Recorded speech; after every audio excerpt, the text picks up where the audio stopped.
first of all, good evening everyone here. Thank you so much for inviting me. First of all, I want to, for people who have not read the book or don't know about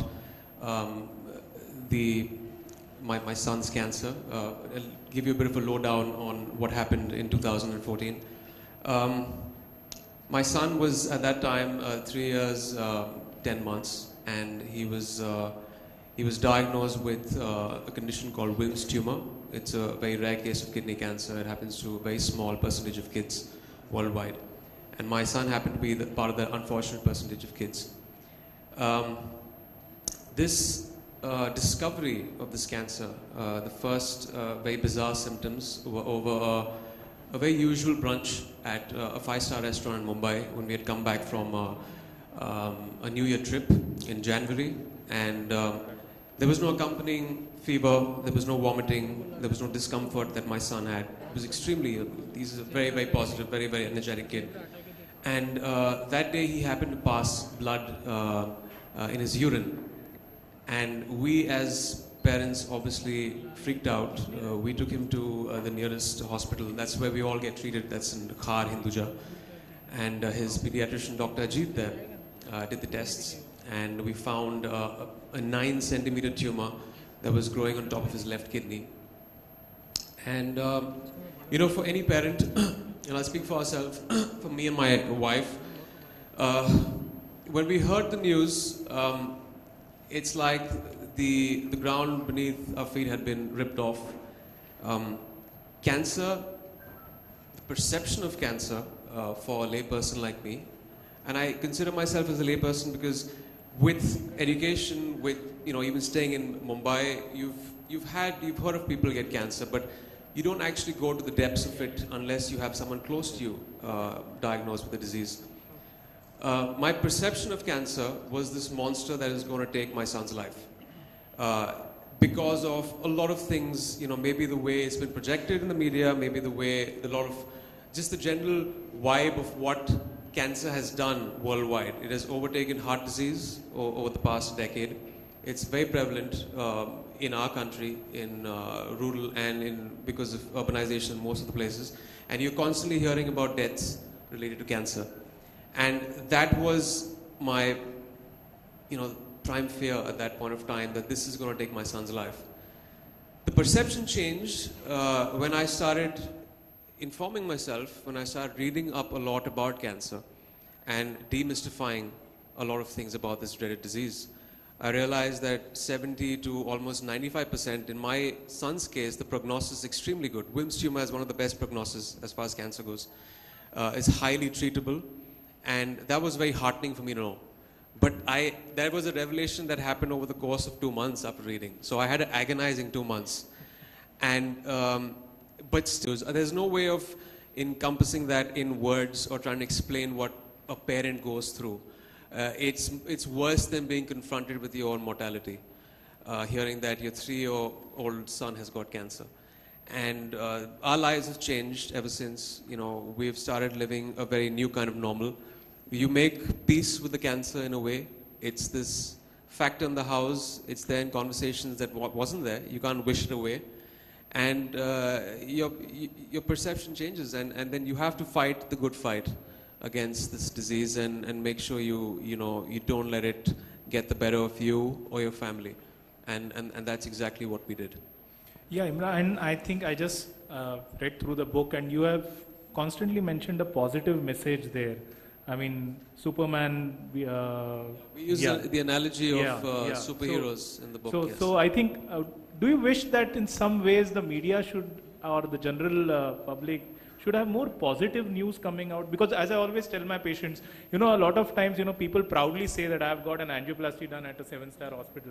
But nobody says that I've got cancer treated at an XYZ place. So do you think that kind of positive news should come out? More people I just I just wish positive news sold as much as bad news is. That's the unfortunate part. But yes, I mean, there's also projections in the media that bring about positive effects of cancer, but there's no running away from the fact that it is the major killer worldwide today. So there is this dread that, there is this underlying feeling that what if, and another reason is when you have something like a diabetes or a heart, you deal with it. You have terms that you are constantly have been thrown towards you, which is 5 years survival. Your fight doesn't end after your chemotherapy or radiation. It is another psychological problem you go through for 5 years. We're still dealing with it. My son is on 2.5 years now, which is he's out of the red right now. But there are a lot of factors with cancer that actually add up the fear syndrome that we all have when we hear about cancer. So Manoj, I think that's a message that probably I think we should carry, that media needs some good news as well as bad news. Media doesn't look at news as good news or bad news. Media looks at news as news. So it's a very subjective thing. One day, I would hope that we have some of these physicians here today, because this is a great forum as well, right? We've been here all day discussing on colorectal. What a family goes through when a person in the family is diagnosed with cancer. So what do you think is this impact on the life of a family once a cancer is diagnosed, as regards the cost, as regards the anxiety? How does the healthcare worker sort of reduce this? What would you like to see the healthcare worker doing to reduce this?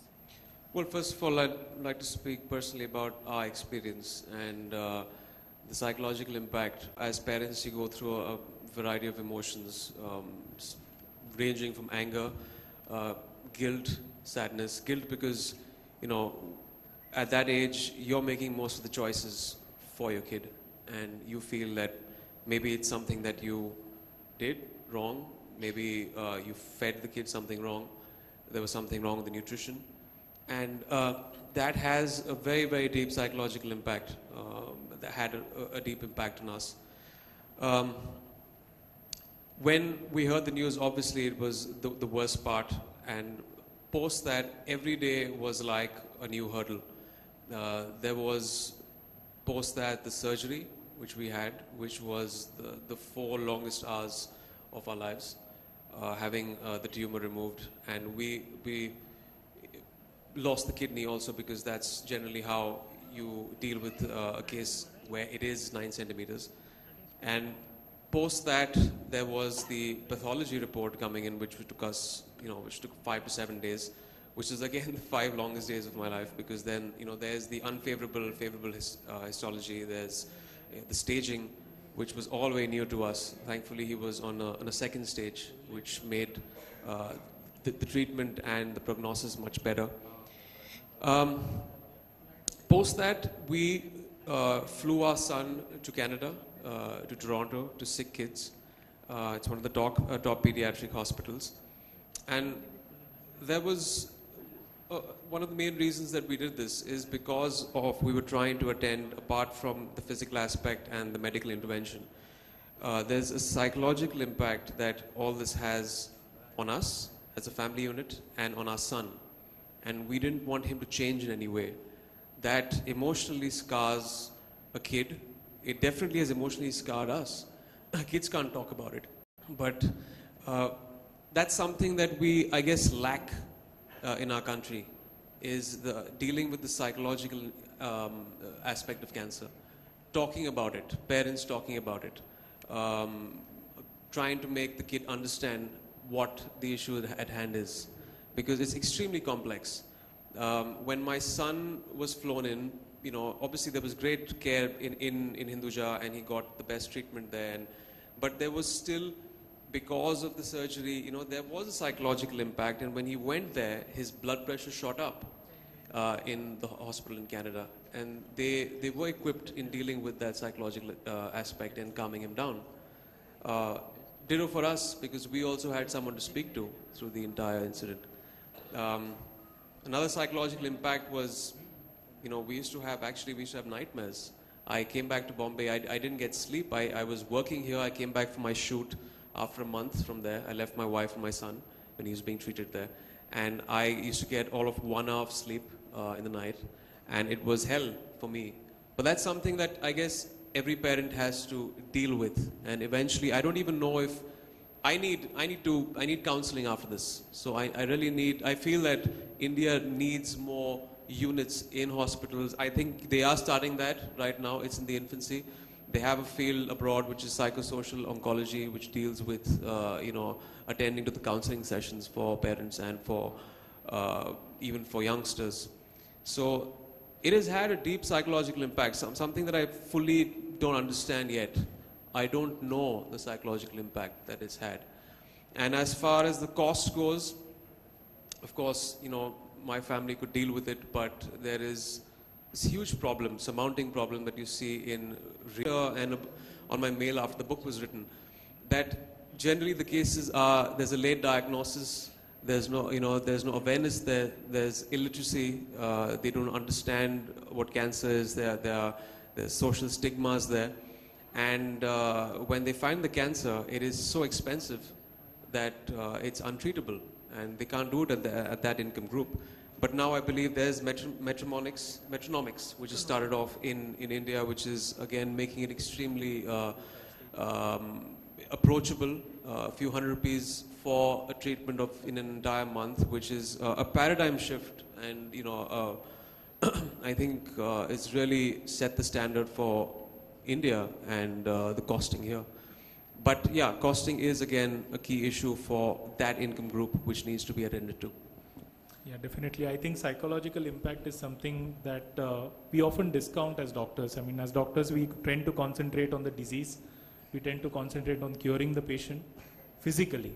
So holistic care is something that is required, and taking inspiration from what TMH has. TMH does have a good apparatus as far as support is concerned, setting up cancer care groups, and that is what we have replicated in Fortis Mulund. Dr. Badwe sir, do you think we should have more of these counselors take up these messages? When they take up ads, for example, now we are seeing, I'm sorry for being blunt, but pan masala, which is supposed to be as dangerous as... Everybody takes upon himself to endorse a pan masala. He's definitely being very ignorant. When you face the situation firsthand, you realize that these are the things that you cannot touch, let alone be a role model and promote them on TV and in other media. And, as an actor, you do have a social responsibility, but where does the ignorance, how do you kind of correct that? Because till my son didn't have cancer, I didn't realize most of the hurdles that I had to cross in that situation. There, for example, cancer is a very minuscule percentage is genetic, and I realized that the lifestyle has a huge part to play in cancer and fighting it. So there were two options left to us: either we treat the cancer momentarily, or you nip it in the bud. How do you do that? You get down to actually making huge lifestyle changes.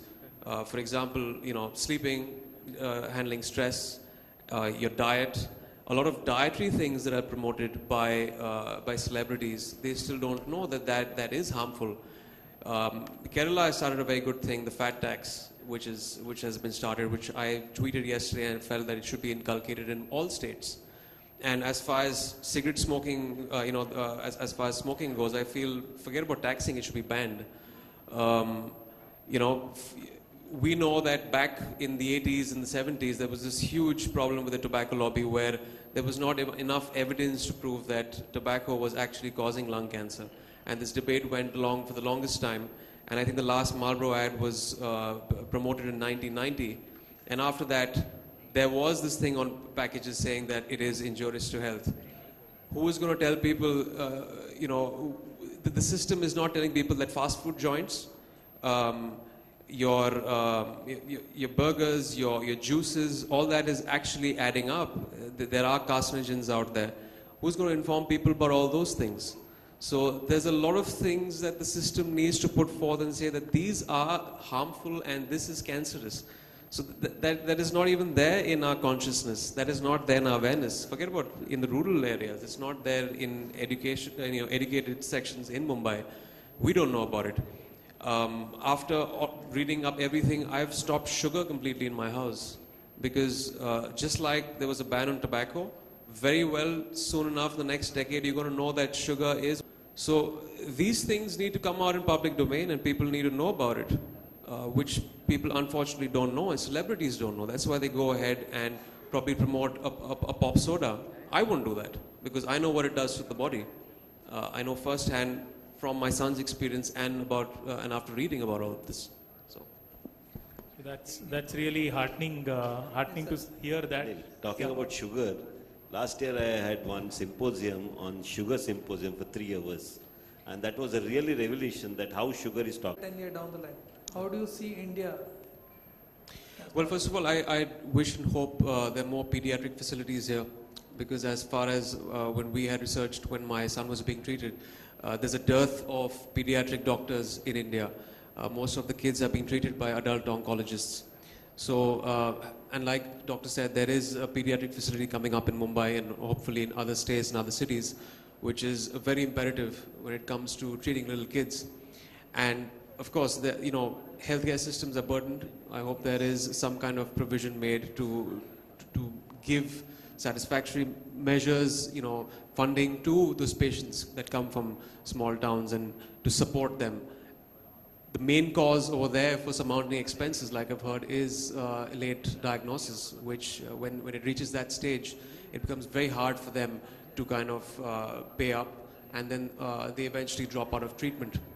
And one thing that I also realized when I went abroad for the treatment of my son, there isn't much emphasis in the medical world on the lifestyle issues of cancer. Everyone is going down the approach of, you got a problem, pop a pill. We have to make sure we educate people and make them aware on how do you address the causative nature of cancer. Why does it happen in the first place? If it is a lifestyle issue, what can we do in our lives? And we've seen, I've spoken to so many doctors in Mumbai, kids are pouring in the last 2 decades, in the last decade. What are we doing? What has drastically gone wrong with the water we drink, with the food we eat, with the radiation levels? What is going wrong, and how do we address that? And the system needs to address that. So these are the things that have to be addressed by the medical world. So that at least you don't allow it to happen in the first place. Let's eradicate cancer and nip it in the bud. Instead of course, treatment options are very, very important, but let's make sure you at least bring in that awareness. Then, of course, if people know that smoking a cigarette will give them cancer and they choose to do it, then they're puffing the life away. But at least as far as kids go, there's the choice you make for them. So it's very important for parents also to kind of be educated, and for the government to do that. Avinash sir, I think we'll have a response regarding the vision. I think as Rajan said, if the federal support and the government support increases, I'm sure the infrastructure for this will definitely grow. Current 1.3% GDP has to go to at least 2 or 3. Then I'm sure all this will probably be better. But I think more, I feel is what is important for is that there should be more awareness in the public about understanding a cancer and living with it and fighting against it. I think today people should realize